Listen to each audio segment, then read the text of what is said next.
د کانکور ملي اداره وایي چې د تیرو کلونو په پرتله 26 سلنه زیاتوالی راغلی دی چې په دې سره به زیات کسان لوړو زده کړو ته لار ومومي. نن یو بل زیری ځوانانو لپاره دغه دی چې واقعا نسبت تېرو کلونو ته لوړو زده کړو وزارت 26% په جذب کې زیاتوالی راوستی دی.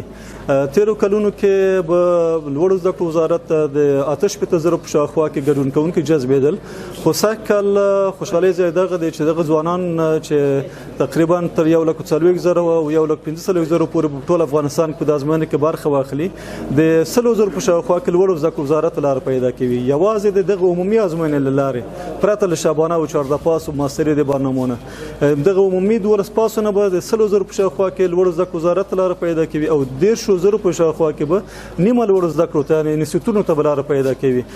د خوست شیخ زاید پوهنتون یاد کانکور کې 4,095 کسانو ګډون کړی چې له جملې به یې غوڅ اکثریت لوړو زده کړو ته لار ومومي.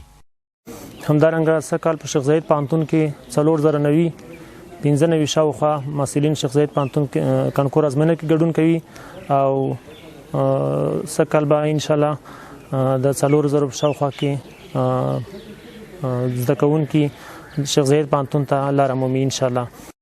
بلخوا د کانکور ګډونوال وایي هیلهمند دي چې د خپلو خوښو پوهنځیو ته به لار پیدا کړي. زه د کانکور ازموینې پوره ښه چمتووالی نیولی دی، تقریبا 9 میاشتې مې آمادګي ته نیولې ده او زه دا هیله لرم انشاءالله زه به خپل مقصد ته رسېږم. ایمو په شمول الله تعالی ټول د کانکور ګډون کوونکي په دې ازموینه کې کامیاب خپل مطالعه مې جاري ساتلې ده او غواړم چې هغه پوهنځي ته کامیاب شم. زما په شان نور زده کوونکو هم دا ارمانونه دي خپل پوهنځي ته کامیاب شي، خدای کامیاب کړي. زه ډېر خوشحاله یم چې سږ کال د ازموینه کې ګډون کوم. د شیخ زاید پوهنتون په یاد کانکور کې څه د پاسه 800 ښځینه ګډونوال هم لري چې تمه ده لوړ زده کړو ته به لار پیدا کړي.